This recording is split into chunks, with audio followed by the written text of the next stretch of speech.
Good morning, this is Ryan Hoffman with Wholesale Capital Corporation, your direct mortgage lender, helping you with mortgages for a new home purchase, investment property purchase, and refinance of existing mortgages. Today, I want to give you a quick little update on not just what the rate market's doing, what the real estate market's doing, and how the mortgage market is affecting the real estate market in the near future.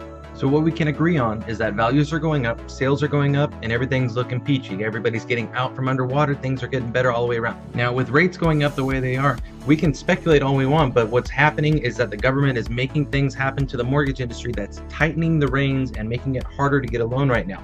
Here's an example of a few things that are happening. They're constantly updating their DU, or their desktop underwriter. Basically, the automated underwriting system is getting updated pretty regularly now, and in November is the next version, and every time they get a new version, it becomes stricter and stricter and harder to get unique situations to get through that filter and get an approval on. In January, they're releasing the guidelines for QM, basically called a qualified mortgage, which basically says that they're reducing the amount of money that a person can borrow based on their income.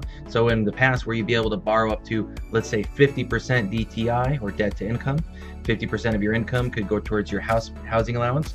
Now they're dropping it down to 43, for example. I'm not sure if those are accurate, but keep in mind that that does have a huge impact on not only who can borrow, but how much they can borrow. And last, one of the big things that's coming out is that FHFA is now enforcing a zero defect policy, meaning that if there's any kind of little defect that would necessarily get, they'd still insure a loan in the past, now they're requiring that we buy back the loan. So basically, if we do a loan in 1 month, there's out of the 100 or 200 loans that we do in a month, there's one loan that has a little error in it. We have to spend that $200,000 to $300,000 to $400,000 to $500,000 to buy that loan back, put it on our books, and hold it on our own balance sheet. And that is huge in the mortgage industry. What's that mean? That means that underwriting is going to get that much tighter when it comes to underwriting. Okay, so what's the solution? Number one, if you're a listing agent and you're only doing listings, you need to be holding on to your buyers. You need to have your buyers the buyers on your listings cross-qualify with someone really good and make sure that they're qualified. And if they're working with a bad bank, get them switched over, so that way they're actually really approved and you're not wasting your time with someone who's not qualified. Besides that, if they are not working with anybody as their buyer's agent, it's time to start holding on to those and start filling up your pipeline of not just listings but some buyers as well. If you need help finding a good buyer's agent to work with and you're not and you don't feel comfortable working with buyers as much as just handling listings, I can help you connect you with people who will be open to working with you as well.